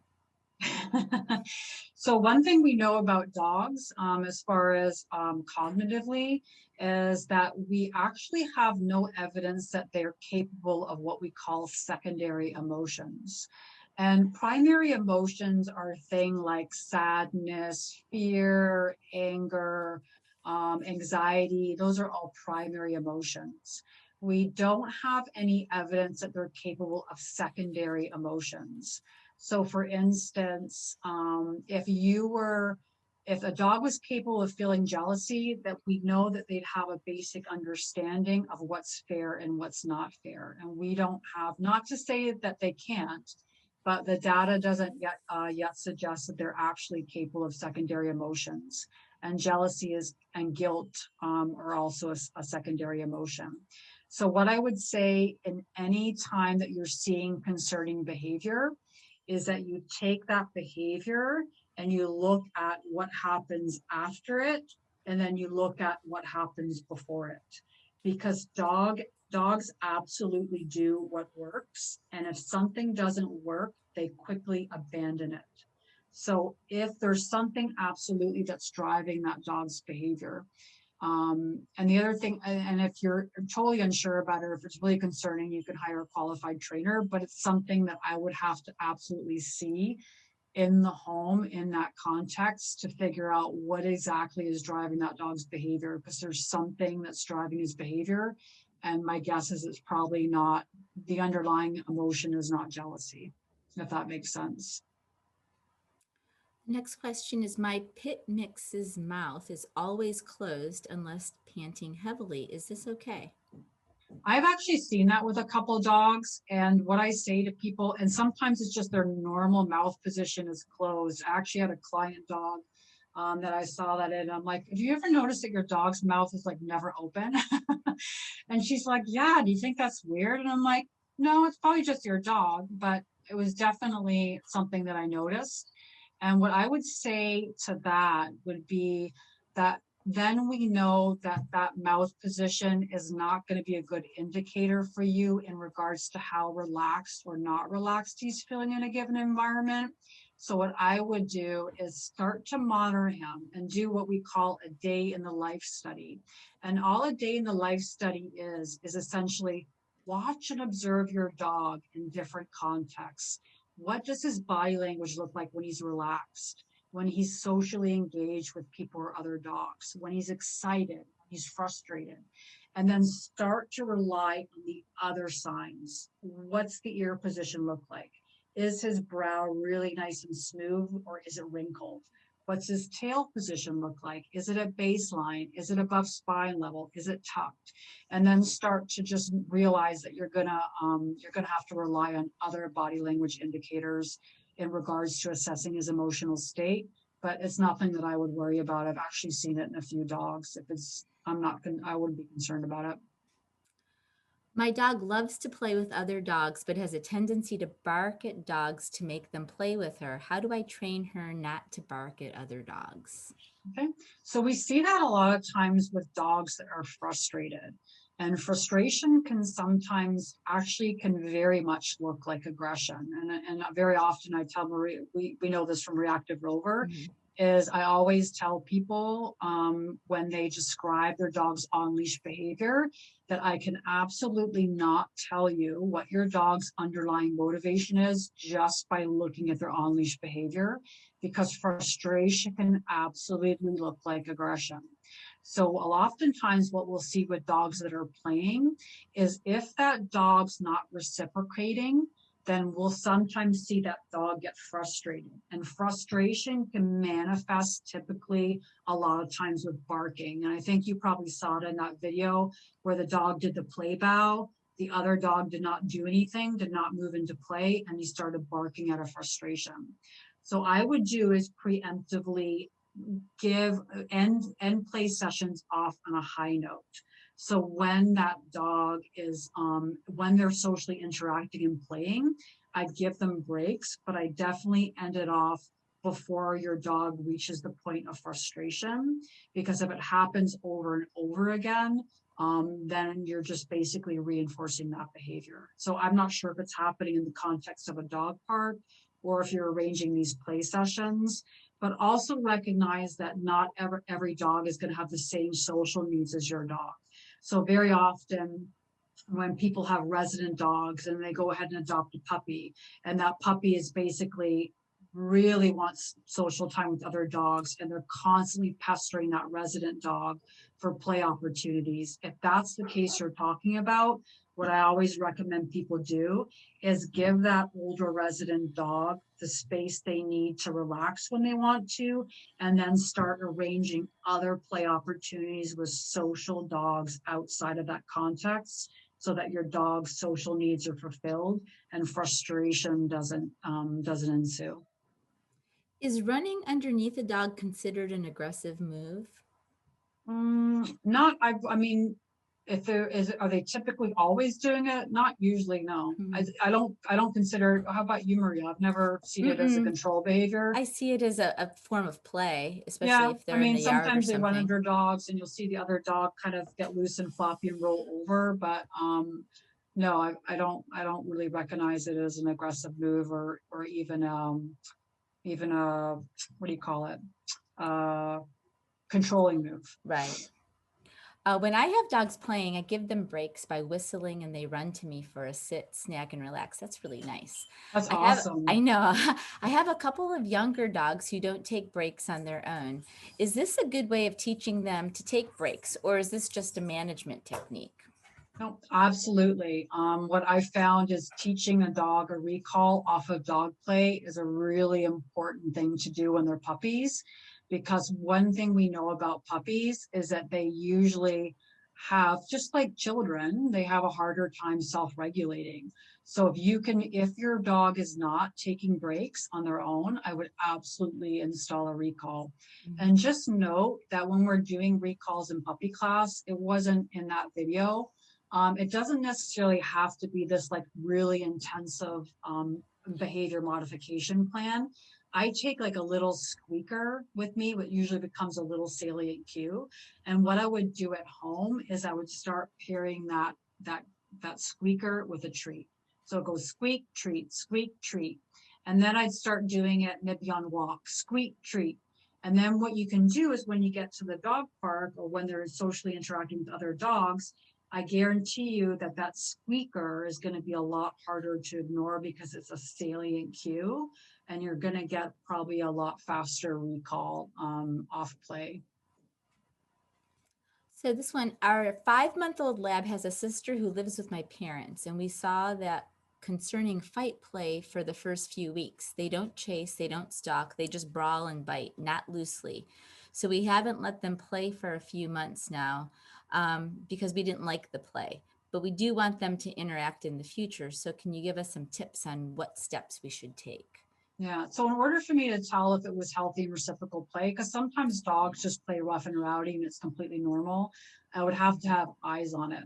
But if you're talking about two dogs that are paired together and you don't think that the interaction was positive, what I'd recommend you do, because you live obviously in two different households, if it was in the same household, I'd absolutely say give them a break, complete separation.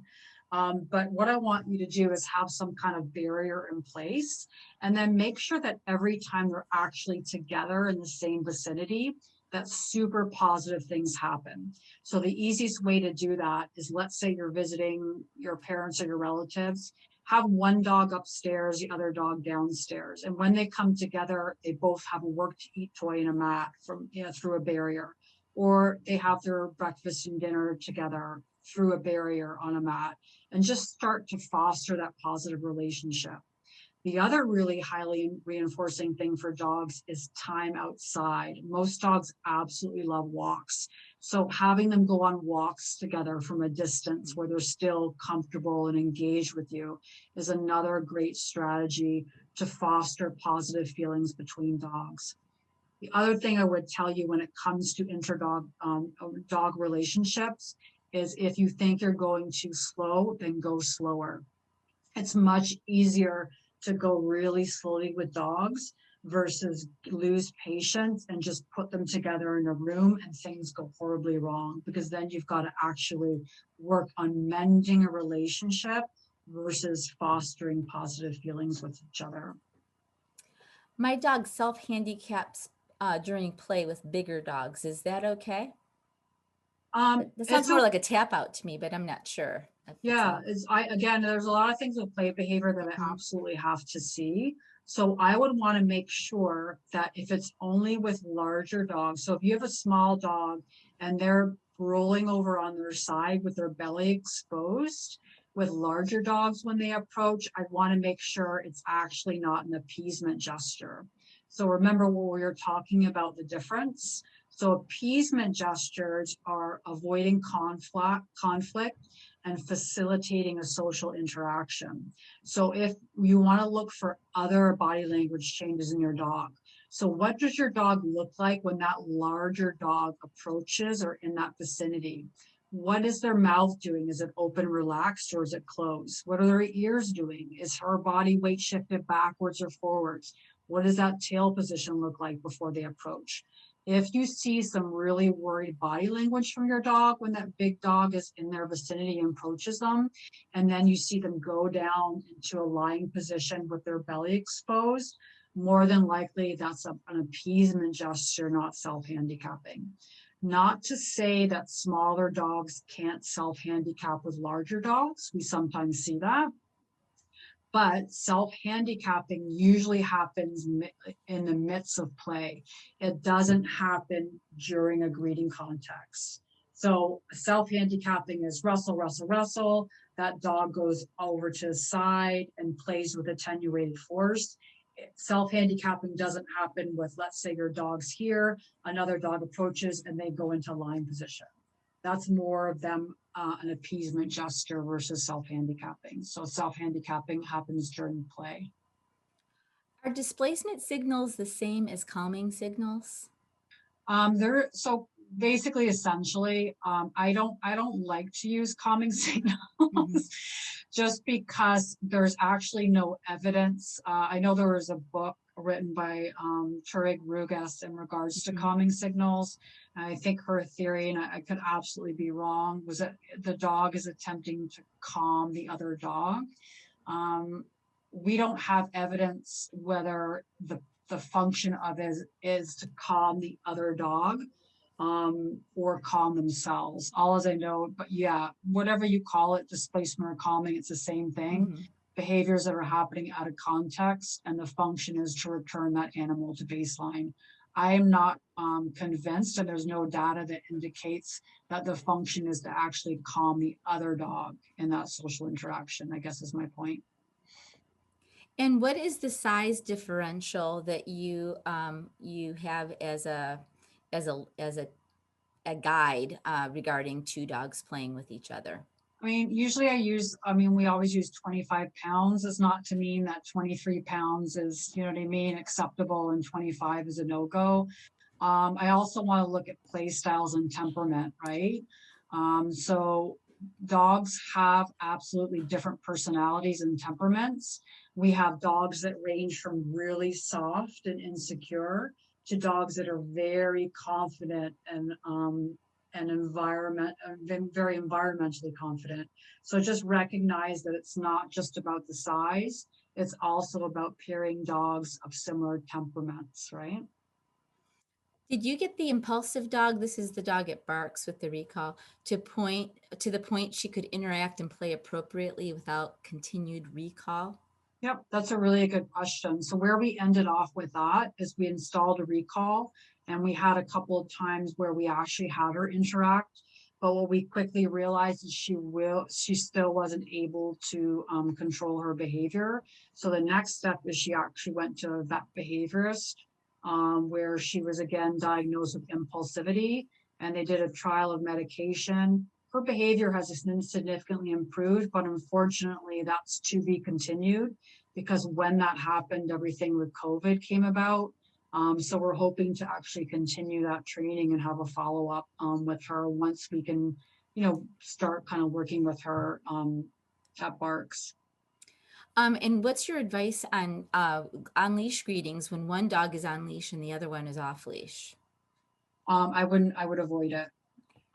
So if you ever, and the other thing I tell people is when you take your dog on a walk, always I like to mentally rehearse, what would I do if I was actually approached by an off-leash dog? Except for if you live in the United States, this is the case, but if you live in Europe, then yeah, just let them hang out, because what I notice about other countries is that dogs are not typically reactive. But in the United States, what I would recommend you do is mentally rehearse what you would do if you're approached by an off-leash dog. And the first thing I usually do is throw treats away from me and move in the other direction, just because you're pairing a dog that's freely able to move and navigate as they would, versus a dog that's physically restricted, that absolutely knows that they are trapped, meaning they have 6 feet of length and will not have the ability to move away if they wanted to. Dogs are very aware of that. So I would never couple a dog on leash with a dog that's off leash. And I think, do we have 2 more minutes? I think I'm not sure when we're supposed to be. Yeah. Um, 4 o'clock. 4 o'clock. So this is my dog, 2 years old, will stalk and lay down when she sees other dogs. She'll freeze and not move until she's greeted the dog, even dogs she knows and has played with. Usually she'll stay frozen until the dog has completely sniffed her, or will go belly up. Are these normal, or should her body be more loose and ready to sniff as mentioned earlier? Yeah, I mean, usually when I see Yeah. stalking behavior, and I'm not an expert, but usually, actually I am an expert. Usually when I see stalking behavior, it's slow stalking, and then when that dog gets closer, bounce, and then they start playing.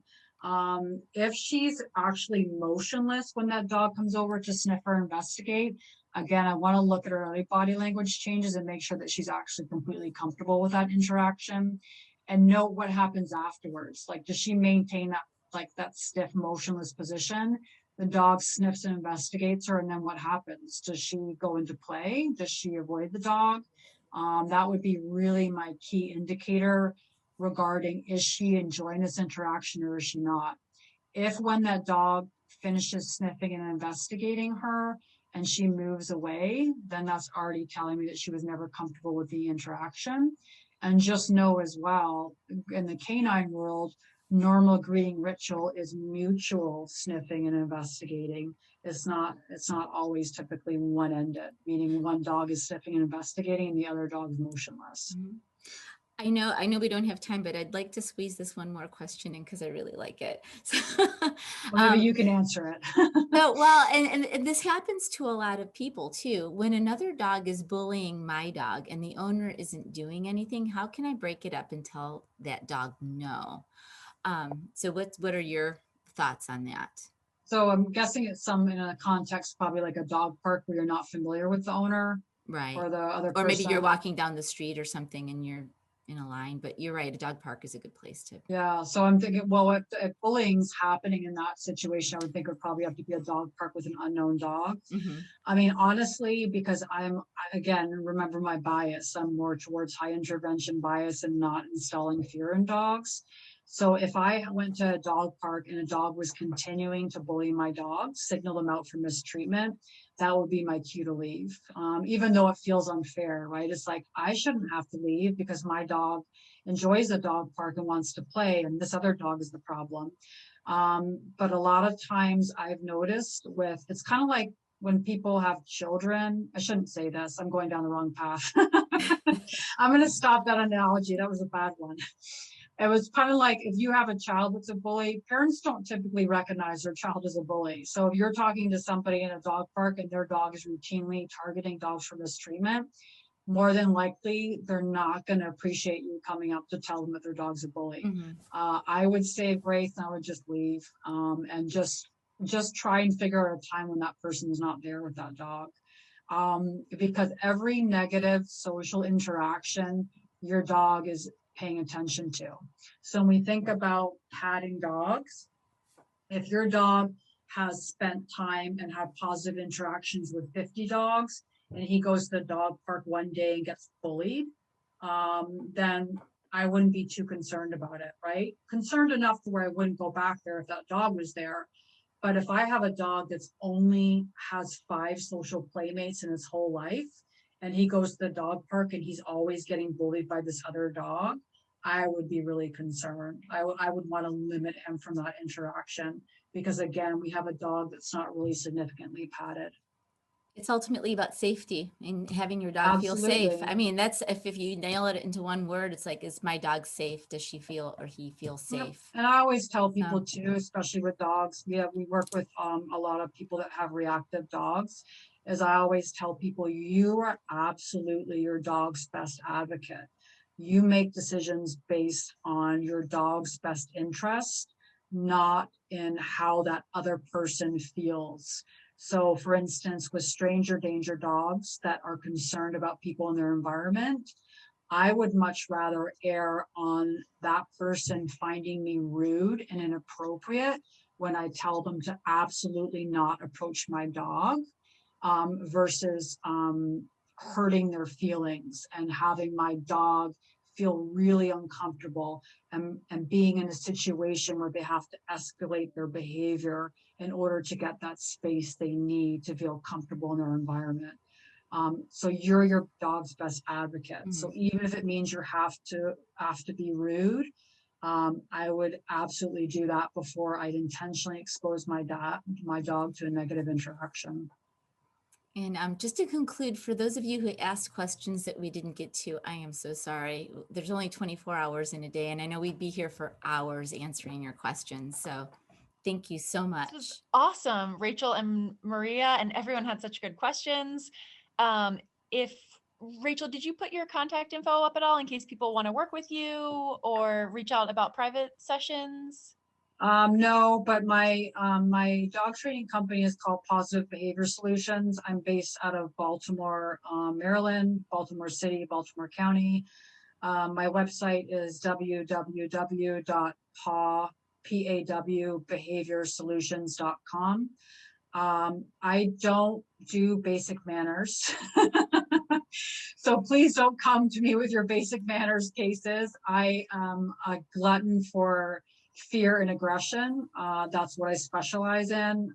I love working with dogs that have challenging presentations.